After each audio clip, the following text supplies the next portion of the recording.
Hola, ¿qué tal, queridos hermanos, hermanas? Y quiero darles una bienvenida al video del día de hoy, donde vamos a estar hablando un poco acerca de Judas Iscariote. Yo les había dicho que durante los próximos días íbamos a estar teniendo una serie de mensajes cortos que corresponden a los últimos eventos que sucedieron en la vida de Jesús.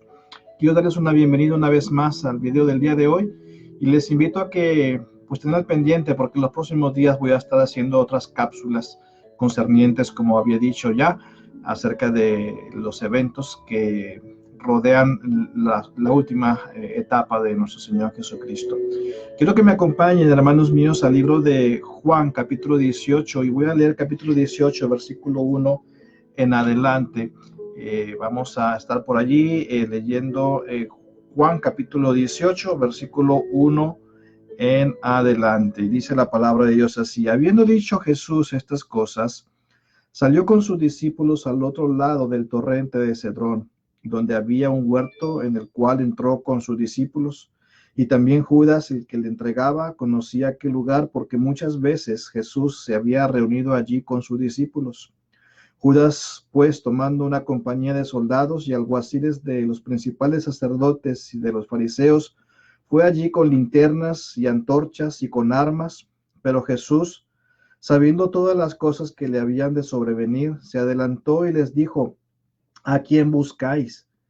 Y respondieron: a Jesús Nazareno. Jesús le dijo: yo soy. Y estaba también con ellos Judas, el que le entregaba. Cuando les dijo: yo soy, retrocedieron y cayeron a tierra. Volvió pues a preguntarles: ¿a quién buscáis? Y ellos dijeron: a Jesús Nazareno. Respondió Jesús: os he dicho que yo soy, pues si me buscáis a mí, dejad ir a estos, para que se cumpliese aquello que había dicho: de los que me distes, no perdí ninguno. Vamos a orar, hermanos. Señor, queremos una vez más unir nuestros corazones en oración para que nos acompañes, Señor, a través de este breve mensaje, y que a través de tu palabra, Señor, puedas instruir nuestros corazones. En el nombre de Cristo Jesús. Amén. Una vez más, hermanos, les doy la bienvenida a la cápsula del día de hoy. Quiero comenzar, hermanos, hablando un poco en esta serie acerca de el traidor que conocemos todos como Judas Iscariote, aquel de los 12 discípulos de Cristo, que entregó a su maestro de una manera muy cobarde. El nombre de Judas era un nombre muy común en tiempos bíblicos, especialmente en los tiempos de Cristo. Así que cuando leemos en la Biblia y encontramos el nombre de algún personaje llamado Judas, debemos tener cuidado y no confundirnos, pues se han identificado hasta 7 personas con el mismo nombre en los evangelios. El libro de Hechos también incluye personajes con este nombre. De hecho, hay un pequeño libro al final del Nuevo Testamento escrito por una persona llamada Judas, pero él no era quien había traicionado a Jesús. Para identificarlo, de entre los otros personajes, a Judas el traidor se le puso un apodo: Iscariote. Así que cuando vemos a Judas el traidor en los relatos bíblicos, siempre se aclara que se está haciendo referencia a Judas el traidor, llamándolo Judas Iscariote. Ahora, no se sabe a ciencia cierta por qué le llamaban Iscariote. Algunos piensan que era alusión al sitio de donde había nacido él, o quizás su padre, y de esta manera Iscariote sería como un gentilicio que le estaban agregando al nombre para identificarlo y no confundirlo con los otros Judas. Y esto es debido a que había una región en Moab que se llamaba Keriot. Podemos encontrar esa referencia en Jeremías capítulo 48, 24 y 41, y también en Amós 2:2. También había otra localidad que se llamaba Keriot, que se menciona en Josué capítulo 15, versículo 25. Ahora, también hay otra teoría que a mí me parece aún más plausible, y se trata de que el nombre Iscariote fue agregado después de la después de la traición, para poder identificarlo más fácilmente, ya que la palabra griega para asesino o bandido es la palabra sicarios. Sicarios en griego, que sigma, iota, kappa, alfa, rho, iota, omicron y sigma. Esa palabra que significa sicarios es precisamente ese significado. Así que a través de una variación de esta palabra se hace y se agrega el apodo Iscariote, y a mí me parece más plausible esta otra versión. Independientemente de por qué se le puso Iscariote, debemos entender que cuando encontramos la palabra Judas Iscariote, nos estamos haciendo referencia en la Biblia a ese traidor. Ahora, el Señor había escogido a Judas para ser uno de sus discípulos. Los evangelios y el libro de Hechos son los únicos libros en el Nuevo Testamento que nos hablan de Judas Iscariote, con la excepción de una indicación de Pablo a este personaje en la instrucción que Pablo da a la iglesia de Corinto en cuanto a la ordenanza de la cena del Señor.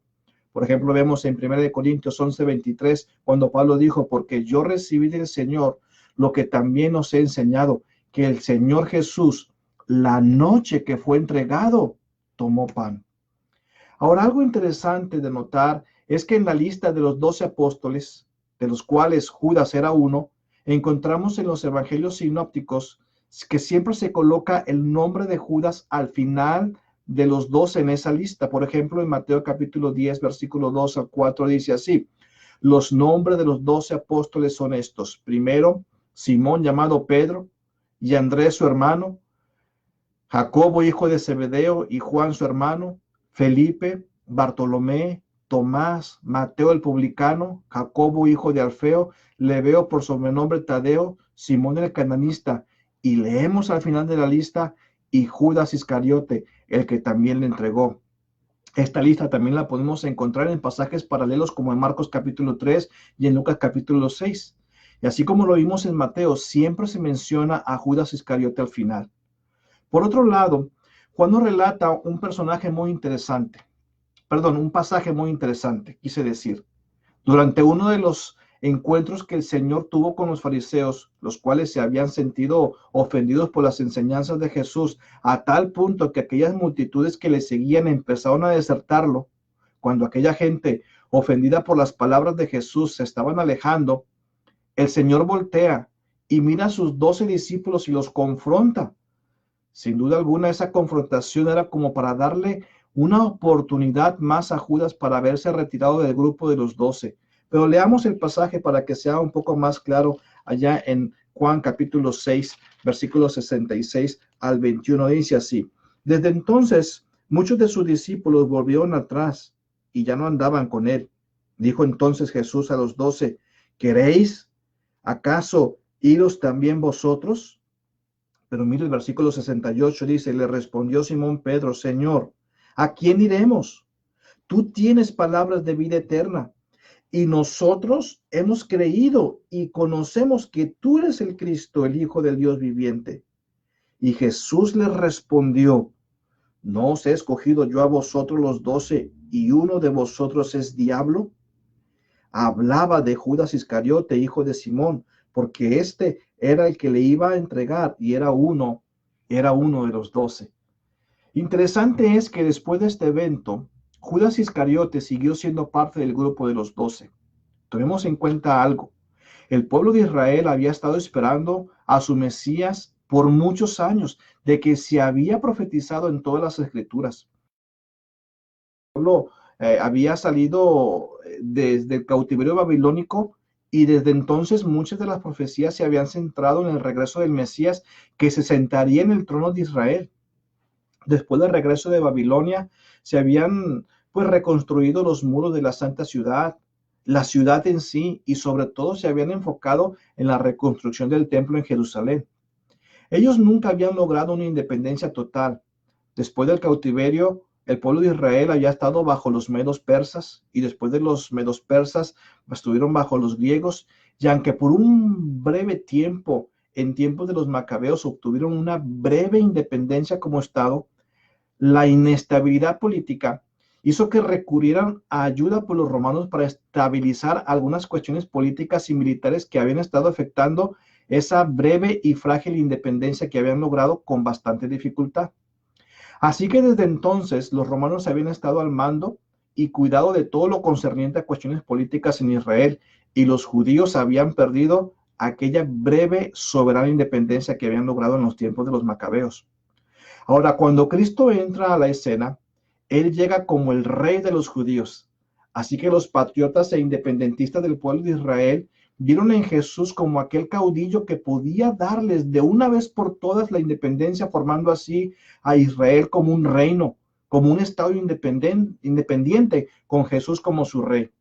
Me gusta cómo lo dice James Tucker en su libro La vida de Cristo, este libro que le recomiendo, muy bueno, en las páginas 118, 119, en lo referente a la traición de Judas. Escuche, dice así: Judas, la historia de su vil y espantosa caída es perfectamente inteligible, es decir, entendible. Él se había unido con los discípulos de Jesús como lo hicieron los otros apóstoles, con la esperanza de tomar parte en una revolución política y de ocupar algún alto puesto en el reino terrenal. Pero parece inconcebible que Jesús lo hubiera hecho apóstol si no hubiese habido en él en algún tiempo un entusiasmo noble y una consagración hacia él. Que era una persona de energía superior y de capacidad administrativa puede inferirse del hecho de que era tesorero de la compañía apostólica, pero había en la raíz de su carácter un germen de corrupción que gradualmente absorbió todo lo que había de bueno en él y se convirtió en una pasión tiránica. Era el amor al dinero. Lo alimentaba con los hurtos de las pequeñas sumas de dinero que Jesús recibía de sus amigos para las necesidades de su acompañamiento y para el auxilio de los pobres entre los cuales él estaba continuamente. Judas esperaba dar satisfacción ilimitada a esta pasión cuando llegara a ser canciller de la tesorería en el nuevo reino. Más adelante sigue diciendo Stalker, pero las ideas terrenales de Judas lo ocupaban más todavía y más, y lo despojaban cada vez más de todo lo que hubiera en él de espiritualidad. Se impacientaba por la realización de estas ideas. Predicar y curar a los enfermos le parecía pérdida de tiempo. La pureza y la espiritualidad de Jesús lo irritaban. ¿Por qué no establecería el reino ya de una vez? Después podía predicar tanto como quisiera. Por fin comenzaba Judas a sospechar que no habría reino tal como lo había esperado. Se consideraba como engañado y comenzó no solo a despreciar a su maestro, sino a aborrecerlo. Ahora fíjense bien, todos los evangelios, hermanos, nos indican que fue en el tiempo en el cual se acercaba la Pascua que los principales sacerdotes decidieron arrestarlo. Veamos, por ejemplo, cómo nos dice Mateo 26, 3 al 4. Escuche. Entonces los principales sacerdotes, los escribas y los ancianos del pueblo se reunieron en el patio del sumo sacerdote llamado Caifás y tuvieron consejo para prender con engaño a Jesús y matarle. También nos cuentan los sinópticos, y entiéndase que cuando digo sinópticos me refiero a los primeros 3 libros de los evangelios, que son Mateo, Marcos y Lucas, que los principales sacerdotes no querían hacer esto durante la fiesta, pero decían, no durante la fiesta para que no se haga alboroto en el pueblo, nos dice Mateo 26:5. Aunque Jesús había estado enseñando públicamente en el templo, al parecer los sacerdotes tenían problemas para ubicarlo y encontrarlo cuando estuviera lejos de las masas. Juan nos dice en Juan 11:57, y los principales sacerdotes y los fariseos habían dado orden de que si alguno supiese dónde estaba, lo manifestase para que lo prendiesen. Los evangelios nos cuentan los detalles de cómo Judas Iscariote había interactuado con los líderes religiosos que por envidia y odio querían arrestar a Jesús, y nos explican cómo fue la traición. Primero, Lucas nos dice que el acto de Judas fue como resultado de una influencia satánica. Miremos cómo lo dice Lucas en Lucas 22:3. Y entró Satanás en Judas por sobrenombre Iscariote, el cual era uno de los 12. Que Satanás mismo había entrado en el corazón de Judas es algo interesante. Y de hecho este hecho es reiterado también por Juan. Veamos cómo nos lo dice Juan en el capítulo 13. Mire qué interesante nos lo cuenta Juan acá. Dice, antes de la fiesta de la Pascua, sabiendo Jesús que su hora había llegado para que pasase de este mundo al Padre, como había amado a los suyos que estaban en el mundo, los amó hasta el fin. Y cuando cenaban, como el diablo ya había puesto en el corazón de Judas Iscariote, hijo de Simón, que le entregase, sabiendo que Jesús, que el Padre le había dado todas las cosas en las manos y que había salido de Dios y a Dios iba, se levantó de la cena, se quitó su manto y tomó una toalla, se la ciñó, Luego puso agua en el hebrillo, comenzó a lavar los pies de los discípulos y a enjugarlos con la toalla con que estaba ceñido. Entonces vino Simón Pedro y Pedro le dijo, Señor, ¿tú me lavas los pies? Respondió Jesús y le dijo, lo que yo hago, tú no lo comprendes ahora, mas lo entenderás después. Pedro le dijo, no me lavarás los pies jamás. Jesús le respondió, si no te lavare, no tendrás parte conmigo, perdón. Le dijo Simón Pedro, Señor, no solo mis pies, sino también mis manos y mi cabeza. Y escuche esto que viene a continuación. Jesús le dijo, el que está lavado no necesita sino lavarse los pies, pues todo está limpio. Y vosotros limpios estáis, aunque no todos. Porque sabía que él iba a entregar y por eso dijo, no estáis limpios todos. Y en ese momento, hermanos míos, Judas estaba presente allí. Parece ser como que Dios estaba tratando de confrontar a Judas indirectamente. Sí, yo no sé, si yo hubiera estado ahí, probablemente en el caso de Judas, ahí mismo yo me hubiera sentido avergonzado.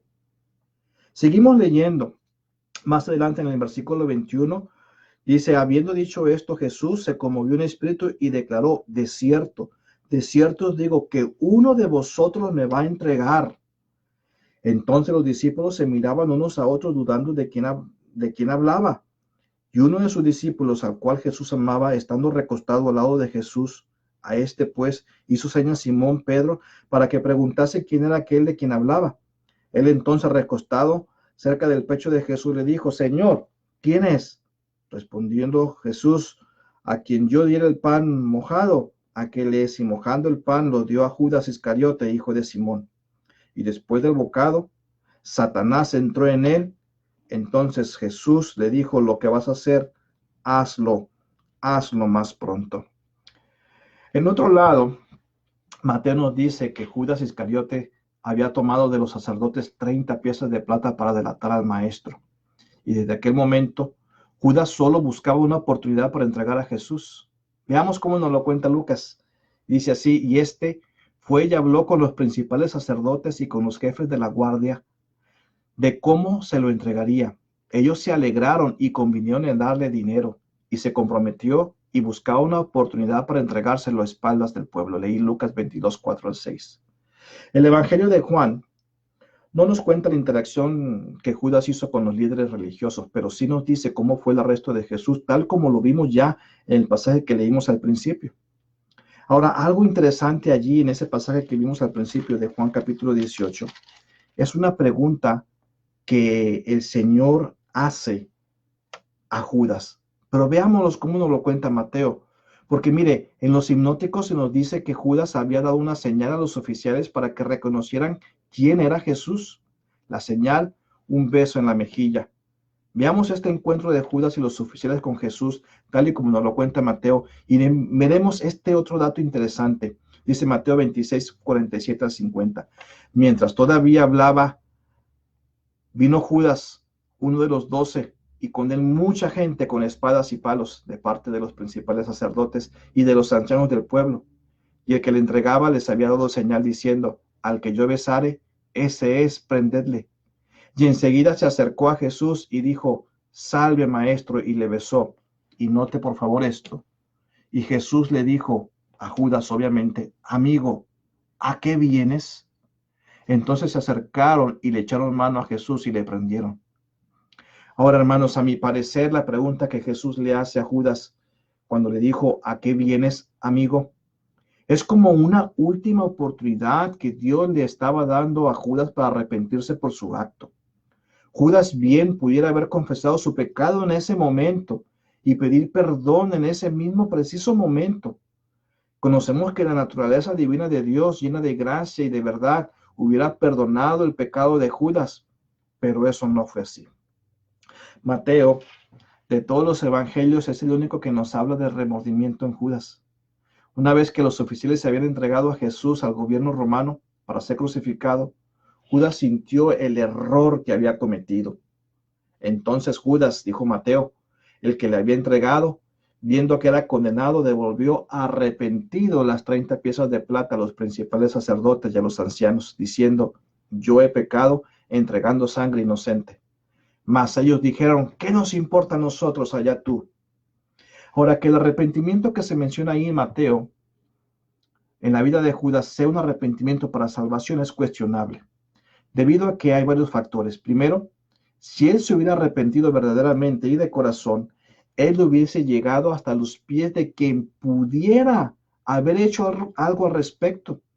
Hubiera llegado hasta los pies de su Salvador, quien pudo haber sido el Señor Jesucristo en ese mismo momento. Pero no, Judas había llegado con los religiosos. Y una cosa es muy cierta, la religión nunca, nunca, nunca, nunca podrá darnos el perdón que necesitamos, y mucho menos esa paz que uno puede sentir al recibir el amor de Dios cuando obtenemos el perdón de nuestros pecados. El final de Judas es muy lamentable. En Mateo 27:4 nos dice que arrojando las piezas de plata en el templo, salió y fue y se ahorcó.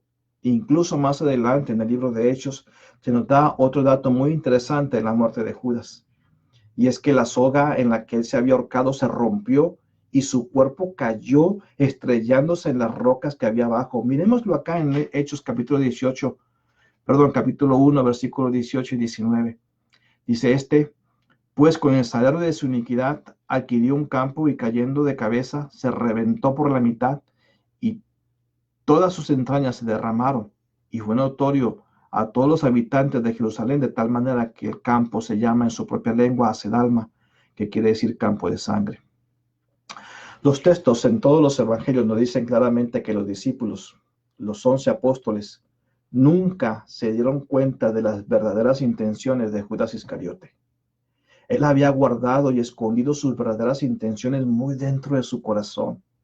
En él había envidia, en él había hurto, había una ambición desmedida al pensar muy equivocadamente que en el reino de Cristo hubiese podido establecer Cristo en la tierra. Él podría haber tomado una posición de alto rango en el reino. Ahora bien, hermanos, me temo que así como Judas, algunas personas pueden encontrarse bien equivocadas en el cristianismo. El cristianismo no es para obtener beneficios terrenales, no. Tampoco es para obtener ganancias o riquezas. Y si bien es cierto que dentro del cristianismo encontramos muchas, pero muchas bendiciones, sabemos que la riqueza más abundante la veremos cuando pasemos por ese umbral de la muerte hacia la vida eterna y conocer a nuestro Salvador Jesucristo. Me pregunto, si tú que me estás escuchando, ¿tienes realmente ese concepto del cristianismo?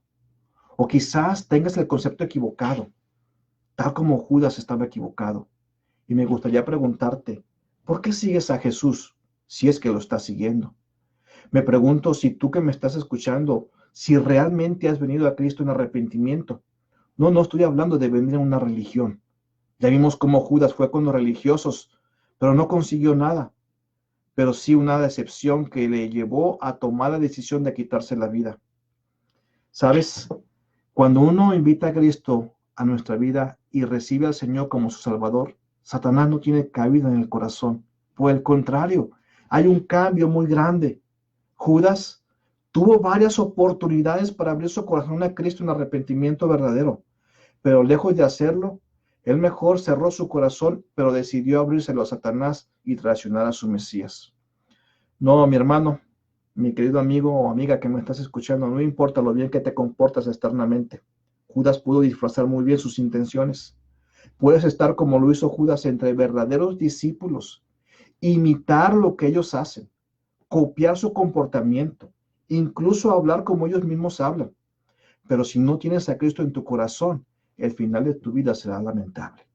Yo te invito a que en este momento tú bajes tu cabeza un momentito y me acompañes en oración, y que si ese es el caso tuyo, le pidas a Cristo que entre a tu corazón. Vamos a orar. Señor y mi Dios, queremos una vez más darte gracias, Señor, por la dicha que nos has dado, Señor, de poder conocerte. Sin duda alguna, Señor, no te seguimos porque tú tienes bendiciones terrenales para nosotros, pero sí porque tú nos amaste, Señor, y a través de ese amor hiciste una regeneración de nuestra alma al perdonar nuestros pecados. Padre mío, pero si hay una persona que me está escuchando en este momento, que quizás está siguiendo el cristianismo con una razón equivocada, o quizás él piensa que la iglesia le va a dar algún beneficio, O quizás él piensa alguna otra cosa que no sea recibir a Cristo como su único y suficiente Salvador. Yo oro para que en este momento esa persona abra su corazón y entienda que Cristo le quiere salvar, que Cristo le quiere dar una vida eterna y que el reino no es de este mundo, pero es un reino celestial. Mi hermano que estás ahí, mi querido amigo, ¿por qué no oras y le dices al Señor Jesús que entre a tu vida? Y dile así: Señor Jesús, yo reconozco que soy pecador. Señor, yo no sé si yo muriera hoy, si iría al cielo, pero hoy quiero recibir a Cristo como mi Salvador. Hoy quiero abrir mi corazón para que Cristo venga a mi vida y perdone mi pecado. Hoy quiero seguirle sinceramente, no con ambiciones de este mundo, pero simplemente para tener a Cristo en mi corazón y sentir esa paz que puede guardar mi pensamiento y mi corazón en Cristo Jesús. Pídele que te lleve al cielo. Dile: Señor Jesús, llévame al cielo cuando yo muera. En tu nombre te lo pido. Amén. Bien, hermanos, el ejemplo de Judas es muy claro en la Biblia. Espero que ninguno de nosotros vaya a confundirse de ese concepto del cristianismo. Le invito nuevamente a que vea este video nuevamente con más calma y que medite un poco en la razón por la cual nosotros estamos siguiendo el cristianismo. Les espero mañana. Vamos a empezar con las 7 palabras de Jesús. Vamos a ver toda una enseñanza clara, breve, simple, pero profunda a la vez, de lo que el Señor tiene que decirnos en esas 7 palabras que Él mencionó mientras estaba en la cruz. Dios les bendiga y que pase una excelente noche.